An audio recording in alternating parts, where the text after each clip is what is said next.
Hey guys, welcome back to Tracy's Local Learnings. So yesterday I was out and I got a wicked deal, really good price on some chicken wings. And I have wanted to can up some chicken wings for a while. So I am going to get started and I'm going to wash them all in water with a little bit of vinegar, and I'm going to cut the tips off and separate the two pieces, and I'll bring you back so you can see that process in a little bit. Okay, so for any of you that haven't done wings before, when you get your wings, they come in the package with the little tip on it, and I don't use those in my chicken wings. It's a waste of jar space. So you basically just cut them up. You cut the little tip off, and then you cut up your chicken, and these won't go to waste. I'll make a bone broth out of that. So yeah, it's a lot of work, but once you get your chicken wings on the shelf, it's like so awesome to just open up a jar and have wings ready to go. So I will bring you guys back when I am finished this part of the process.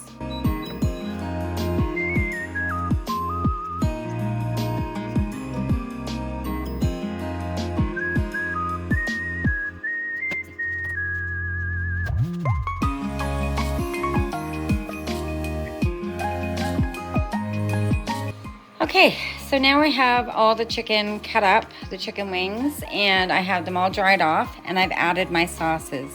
So I'm kind of cheating. I'm not making my sauces from scratch. I'm gonna use the VH. They've already been processed, so they're canner safe. I'm going to do 1 jar of pineapple jerk. I'm going to do 1 jar of spicy Thai chili. I'm going to do 1 jar of sweet and spicy Szechuan, and I'm going to do some Frank's Red Hot Buffalo. So now what I do is, once they're washed and dried, I put them in their containers, I add their sauce onto them, and then I'm going to stick them in the fridge and let them absorb those juices overnight, and I will start the canning process tomorrow. Good morning. Okay, so it is the next morning. I have let my chicken wings sit all night in their sauce to absorb all the flavors. I pulled them out so they're not super cold to put in the jars, even though this is a cold pack method. So I have all my things out. I have my clean, sterile jars ready to go. I've checked them for cracks and nicks in the top, and they're all wonderful. I have my bands ready to go. I have my jar lifter, my funnel. I have my seals in warm water so that they get nice and sticky and seal well. I've got some vinegar for cleaning my rims. I have my debubbler, and I have my chicken wings out. So at this point, now that I have everything set up, I'm going to take my canner downstairs, and I'm gonna fill it up with the water required for it, and then I'm going to start filling jars. So not only am I mixing and matching with the chicken wing flavors today, but I'm also going to be doing a couple other products, just again to fill up my canner. I'm pretty sure that each one of the chicken wings will fill 1 quart jar. So that's only 4. So I'm also going to be doing mild Italian sausage and pork roast that I have marinating right now. So once I get my canner downstairs, I will bring you guys back and show you how I fill the jars, etc. Okay? All right, so we're gonna start putting the chicken wings in the jar. I don't know how many are going to fit in here. Oops. There we go. So yeah, because we're doing a raw pack, these will create a lot of their own juices. So I leave almost a 2-inch headspace in these jars. And one of the most important things about doing chicken wings, well, about doing all canning, but especially with chicken wings, is the debubbling, because air really gets trapped underneath these chicken wings. There's a lot of little pockets and stuff. I tend to do my debubbling at least twice just to be absolutely sure that I'm going to have a nice safe product. Okay, so I think one more in there and we'll try that. Okay, so I hope you guys can see okay. Not any stuff around here. Take my funnel off. Now, when I say debubbling, take whatever you're using, whether it's a chopstick or a debubbler. Try not to use metal. Some people use metal. I just think it might cause any scratches or anything in the jars, so I don't. So you just stick it in there and then push into the middle, because you're wanting to get that juice to drop down to the bottom. Like I said, they will create their own juices, but I do want some of this in here, some of the broth or the marinade. So I can stick at least one more in there. So that's what I'm going to do, if I can get a hold of it. Okay, because you want to pack them fairly tightly. And then I'm going to put just a little bit of the sauce. And then I'm going to debubble it again, because I see a lot of air pockets. See what I mean? Like there's big air pockets. You want to be absolutely certain that there's none. So when I do it the second time, I go down the middle, because so far I've just been pushing everything in. So now I want all that juice to go down to the bottom in the middle as well. Again, with chicken wings, they stick together and then they create these air pockets. So, okay, so I think that's about good. Of course, I didn't count again. You know, it doesn't really matter how many are in there. I know there's well over a dozen. I think there's like 15 or 16 chicken wings, which is great. And again, with something like doing chicken wings, you have so many options when you open up this jar.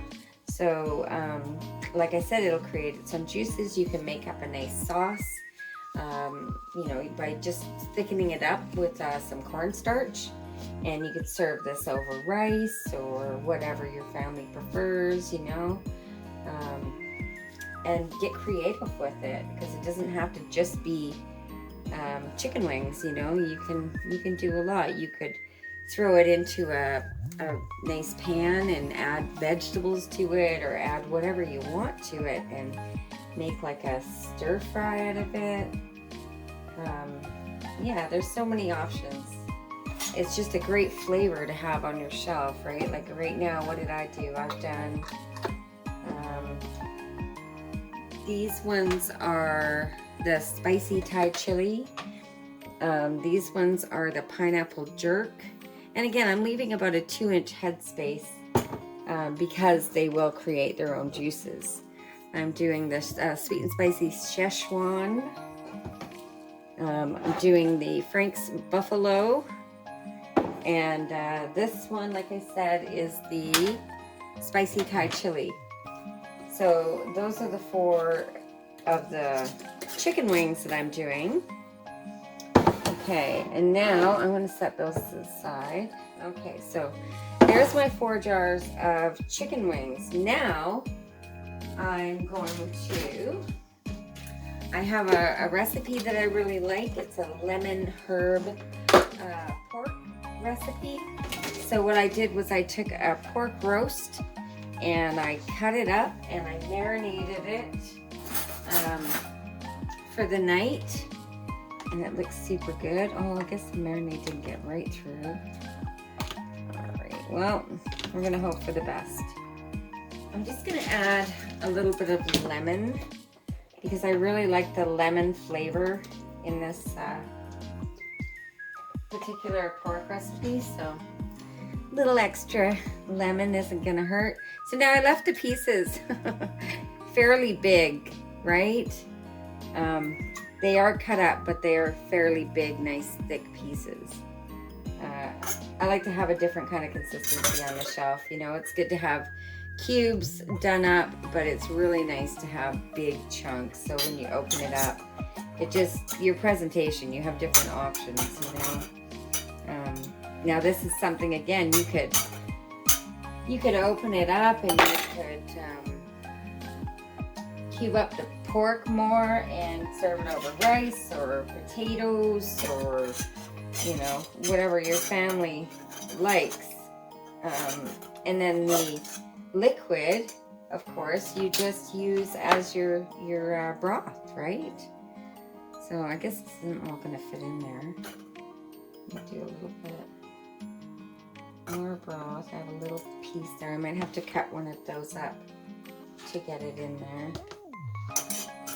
Okay, so debubbling again, especially with larger pieces of meat. And you don't want to pack this down. You just kind of want to let it be. You know, I'm not giving it too much pressure because, again, it's going to create its own juices. It is another raw pack recipe. And again, I'm leaving about a 2-inch headspace for that. Then we're going to take our paper towel and vinegar and wipe the jars nice and clean. You don't want any of the sticky residue on there to ruin your seal. And I know I'm repeating myself, but you know, I forget sometimes too. You know, we're human. Okay, so I'm gonna stick this on. I'm gonna stick a band on and a little bit tight. See, there you go. And that's the pork lemon. So it looks like I'm gonna have hors d'oeuvre night tonight because I have a lot of leftovers. Okay, and now this last jar, I'm gonna do. I got a good deal on Italian sausage, and I believe. Let's see how many we get in here. Might have to cut a couple. 2. They're pretty big. Okay. So 3. Oh, there we go.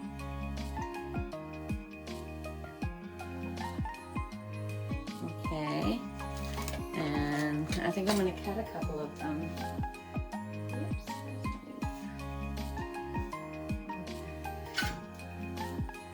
Yeah, I think I'm going to cut just to get them in there. And that'll make it easier, and you can just mix in the smaller portions into like a sauce or a gravy. Okay. I guess think, oh, maybe a half of one. And yes, again, these will create their own juices.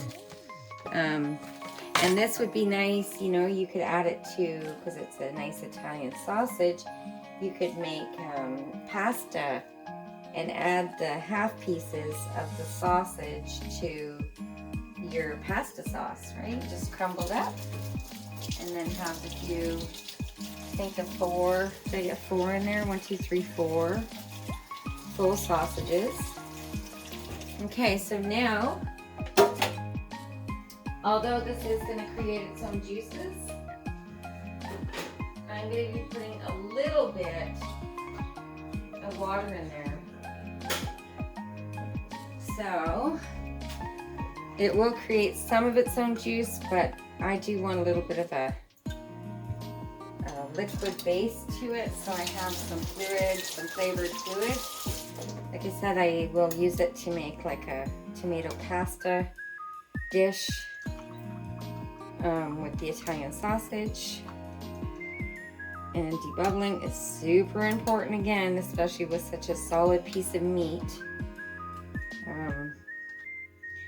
So I have done many of these sausages, and normally I don't really put water in, but I found that I do want a little bit of fluid in there. See how the air pockets kind of dance around? You want to make sure that you get them all out. And then I'm going to go down the middle.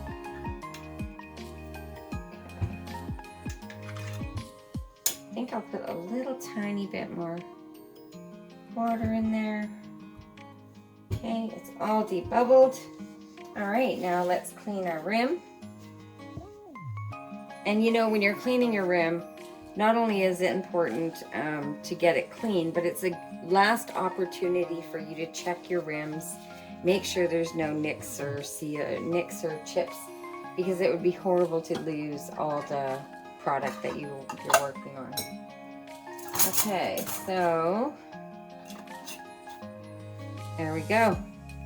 And that's the mild Italian sausage.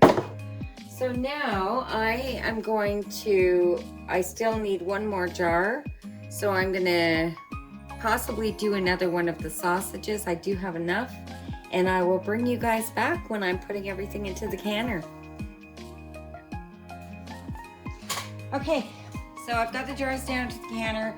When you start, you want to make sure your rack is on the bottom of your canner. You have the required amount of water in there. Now mine holds the full 7 quarts. So I'm just getting them in there. And remember, it's cold product, cold jars, cold canner. Everything is cold to start with. So we're going to bring it up to temperature very slowly, not in any big hurry.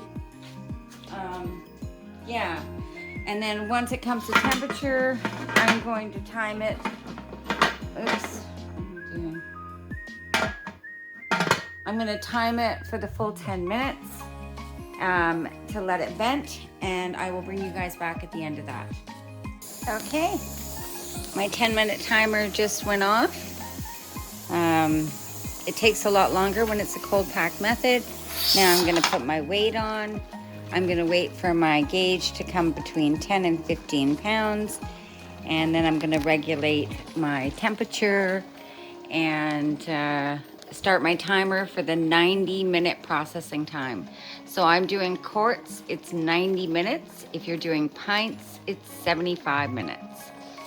So now I'm going to sit back and have a cup of tea and wait for this to be finished. Okay, it's all done. I almost forgot to record this part. I'm just getting my jars out of the canner. They look absolutely wonderful.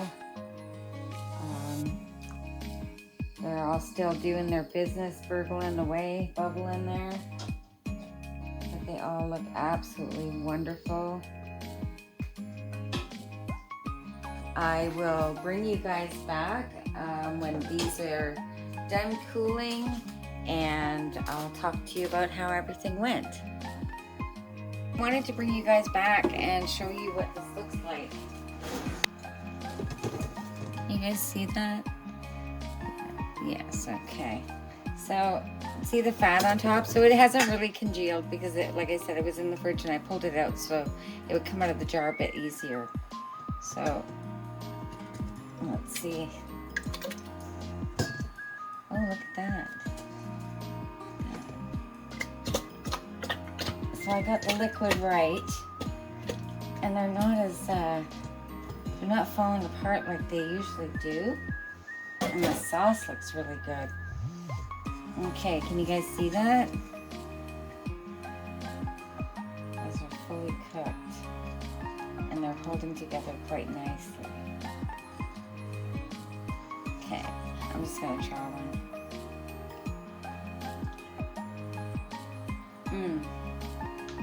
Oh, they're so tender. Okay. So I think I put a little bit too much liquid in still. But I like the texture better than when I pre-cooked them. When I pre-cooked them, they just kind of fell apart. These are really nice. So now I'm going to throw these into the air fryer for a minute, and then I'll bring you guys back. Okay, here they are. I put them for about 10 minutes on the top rack, not the highest, but the second to highest. I drained a lot of the fluid that came out of it after about 5 minutes. So I did 10 minutes on the top, 10 minutes on the bottom. This is how they came out. They look super. They're not crispy. Now let me try this. It's very hot. It's very tender. It didn't keep a lot of the Szechuan flavor. I'm really surprised. So maybe marinating them for like 2 days would be a better way to do it. Okay, I'm gonna talk to you guys a little bit about the jars and wrap this up. Okay, that just about does it for pressure canning chicken wings and more. A couple things I wanted to point out. If you're going to be mixing and matching your flavors on chicken wings, be prepared for more dishes. And try to use wide mouth jars. It's easier to get your content, especially things like chicken wings and Italian sausage, easier to get them out of the jars. If you enjoyed my content, please give me a thumbs up, share it to your friends and family if you think they'll find it useful, and consider subscribing to my channel if you'd like to see more. Thanks for joining me. Have a lovely day. Bye-bye.